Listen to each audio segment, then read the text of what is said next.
Hi hello నమస్తే welcome to honey TV. Game changer చిత్రం ఎప్పుడెప్పుడని wait చేస్తున్న ప్రేక్షకులకి ఎట్టకేలకు రెడీ అవుతున్న ఈ తరుణంలో కొన్ని రాజకీయ పార్టీలు చిత్రాన్ని అడ్డుకుంటామంటూ చేస్తున్న వ్యాఖ్యలు ఇప్పుడు వైరల్గా మారుతున్నాయి. సో దానికి సంబంధించి మనతో మాట్లాడడానికి సినీ జర్నలిస్ట్ జగదేవ్ గారు ఉన్నారు. సార్తో మాట్లాడే విషయాలను తెలుసుకుందాం.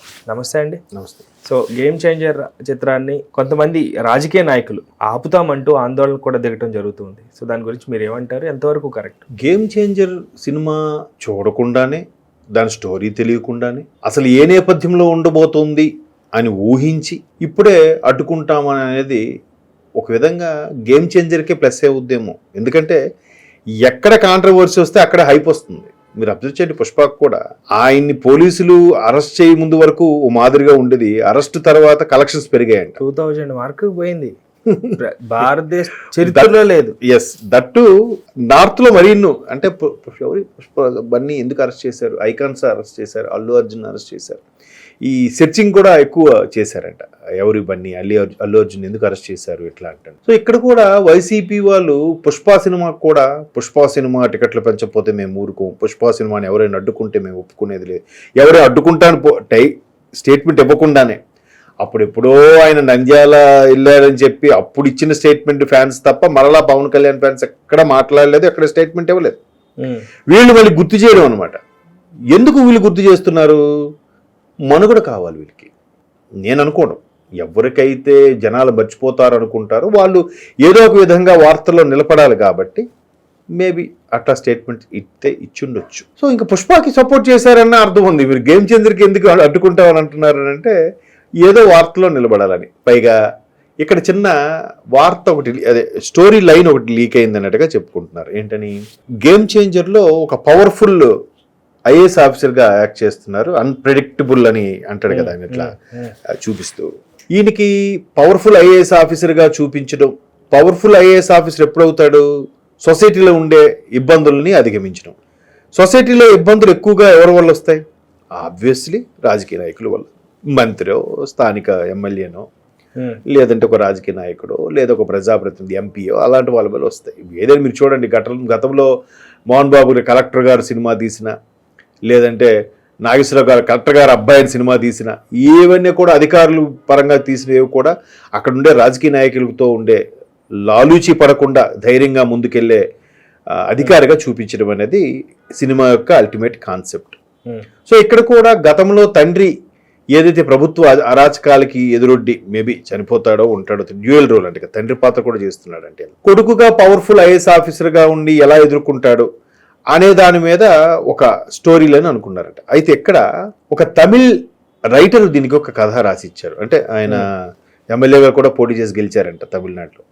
ఆయన మేబీ తమిళనాడులోనో లేదంటే వేరే ఇతర రాష్ట్రాల్లోనో చూసిన ఒక కాన్సెప్ట్ని ఆయన ఒక స్టోరీగా, డైలాగ్స్గా రాసుకున్నాడు. ఇక్కడ ఈ సమస్య వచ్చింది, దీనికి ఒక పవర్ఫుల్ ఐఏఎస్ ఆఫీసర్ కాబట్టి ఎదుర్కొన్నాడు, ఇక్కడ ఈ ప్రాబ్లం వచ్చింది, దీనికి ఇలాగ ఎదుర్కొన్నారు.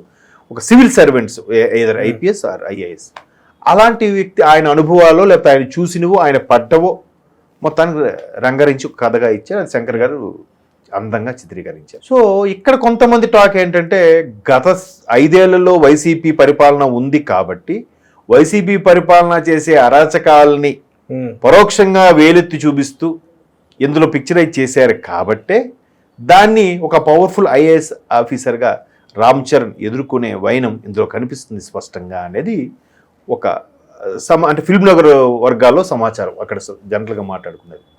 మేబీ అలాంటివి ఏవైనా పెడుతున్నారు అని వీళ్ళకి భయపడి, వీళ్ళకి భయం కలుగుతూ అడ్డుకుంటున్నారేమో నేను అనుకుంటున్నాను. లేకపోతే సినిమాను అడ్డుకోవాల్సిన అవసరం ఉంది. సినిమాగా చూడండి. కానీ మొన్న రిలీజింగ్ ఈవెంట్ కూడా వివిఐపి టికెట్స్ ఇవన్నీ కూడా అసలు ఎవరు కొనలేదన్నట్టుగా, అది ఎవరైతే ఆ ఈవెంట్కి వచ్చారో ఒక ఇద్దరు ఎవరైతే అభిమానులు ఉన్నారో చనిపోయారు, వాళ్ళకి 5 లక్షలు ఇచ్చారన్నట్టుగా వస్తున్న వార్తలు. సో రెండిట్లో ఎంతవరకు వివిఐపి మళ్ళీ పాస్లు ఏవైతే ఇంపార్టెంట్ విఐపి పాస్లు, వివిఐపి పాస్లు అసలు ఎవరు తీసుకోలేదు, అసలు ఒట్టిపోయినట్టుంది మీటింగ్ అన్న వార్తలు విన్నాం. అయితే ఇంకొక పక్కన ఇద్దరు అభిమానులు చనిపోతే 5 లక్షలు ఇచ్చారనేది. యాక్చువల్గా నిన్న కొంతమంది అభిమానులతో మాట్లాడినప్పుడు మీడియా మాట్లాడింది ఏంటంటే, అక్కడ వివిఐపి కానీ లేదా కొంచెం ఆ స్టార్టింగ్లో ఉండే లైన్లో కొన్ని సీట్లు ఖాళీగా ఉన్నా కూడా లోపలికి అలౌ చేయలేదు. అలౌ చేస్తుంటే బాగుండేది కదా. అలా ఎందుకు ఉంచారు, మేము చాలా ఫీల్ అయ్యాం, చాలా దూరం నుంచి వచ్చాం, సఫర్ అయ్యాం అన్నట్టుగా కొంతమంది చెప్పారు. అది అక్కడ జరిగిన విషయం. కాకపోతే పవన్ కళ్యాణ్ గారు కూడా బాబు ఈ మధ్యన ఈవెంట్స్ అంటే ఆయన స్పీచ్లో కూడా చాలా బాగా మాట్లాడారు. మీరు చూసారు స్పీచ్లో కూడా ఈవెంట్లు జరగాలంటేనే భయం ఇస్తుంది, కొన్ని మనకు జరిగిన ఘటనలు మనం చూసాము అని. అంటే పరోక్షంగా మేబీ నేను కూడా పుష్ప లాంటి ఈవెంట్లు ప్రస్తావించి ఉండొచ్చు, అంతే కదా. అక్కడ ప్రమేయం లేకపోయినా వాళ్ళకే ఆపాదించబడుతుంది. సో ఆయన ఇక్కడ కూడా బాబు జాగ్రత్తగా ఇంటికి వెళ్ళండి, జాగ్రత్తగా ఇంటికి వెళ్ళండి, మిమ్మల్ని నమ్ముకొని కుటుంబాలు ఉన్నాయి అని చాలా సందర్భాలు చెప్పాడు ఆయన. ప్రమాదం కూడా జరిగింది కదా, జరిగింది, అయిపోయి వెళ్ళిపోతుంటూ జరిగింది. ఇంకేదో ఆ సభా ప్రాంగణంలో జరుగుంటే ఇప్పటికి ఈ వైసీపీ వాళ్ళు ఉతికి ఆరేసేవారు. ఇప్పటికి అల్లు అర్జున్కి అయితే ఒక న్యాయము, వీళ్ళకో న్యాయమా, వెంటనే అరెస్ట్ చేయండి అని. ఎవరింటికి వాళ్ళు వెళ్ళిపోతున్నప్పుడు జరిగితే దానికి ఎవరేం బాధ్యత? ఇప్పుడు ఎక్కడో ఎవడో పోతాడో లేదా నీకేదో జరుగుతుంది, దానికి ఎలా ఆపాదిస్తారు? కాకపోతే వైసీపీ వాళ్ళకి వీళ్ళకి మనుగడ, వీళ్ళు పార్టీ పేరు రాజకీయాల్లో కానీ వార్తల్లో కానీ వినపడాలనే ఉద్దేశంతో ఈ విధంగా ప్రస్తావిస్తున్నారేమో అనుకుంటున్నాను. ఎవరిని ఇప్పుడు ఒకే ఒకటి సినిమా తీశారు అప్పట్లో శంకర్ గారు. అప్పుడు కూడా ఏమన్నారు, ఇది ఎక్కడో సింగపూర్లో ఒక మినిస్ట్రీ చేసిన వర్క్ నేను ఇలా తీశాను అన్నట్టుగా ఆయన ఏదో ఇంటర్వ్యూలో చెప్పారు. బట్ చాలామంది ఏంటంటే అప్పుడు ఒక్కటి సినిమా రిలీజ్ అయ్యే టైంకి చంద్రబాబు నాయుడు గారు అనుకుంటా ముఖ్యమంత్రిగా ఉన్నది. సో ఆ చంద్రబాబు నాయుడు గారు ఏమన్నారు, చంద్రబాబు నాయుడు గారిని బేస్ తీసుకొనే ఈ విధంగా ఒక్కడు సినిమా స్టోరీ లైన్ రాసుకున్నారు. ఒక్కడు కాదు, ఏంటది ఒకే ఒకడు, అర్జున్ శంకర్ గారి సినిమా ఒకే ఒకటి స్టోరీ లైన్ ఈ విధంగా రాసుకున్నారు. ఇదంతా బాబు గారి క్రెడిటే. బాబు గారు లేదా ఇంకో ఎక్కడ ప్రతిపక్ష నేతలో ఉండే మైనస్లన్నీ కూడా విలన్లో చూపించారని అప్పట్లో అనుకునేవారు. ఇది ఎవరు క్లియర్గా అలా అనుకుంటారు, ఎవరికి వాళ్ళు ఆపాదించుకుంటారు. బాగుంటే మమ్మల్ని చూసే తీశారంటారు, బాగాలేదనుకోండి ఇది అన్యాయం, మా ప్రభుత్వం ప్రవర్తించిందా, మా మీద సటైరికల్గా తీశారు అని అంటారు. ఇప్పుడు ఈవెన్ బ్రో సినిమాలో కూడా ఏమయ్యా శ్యాంబాబు అని కట్టి పవన్ కళ్యాణ్ గారు ఒక డైలాగ్ ఉంటుంది పబ్లో.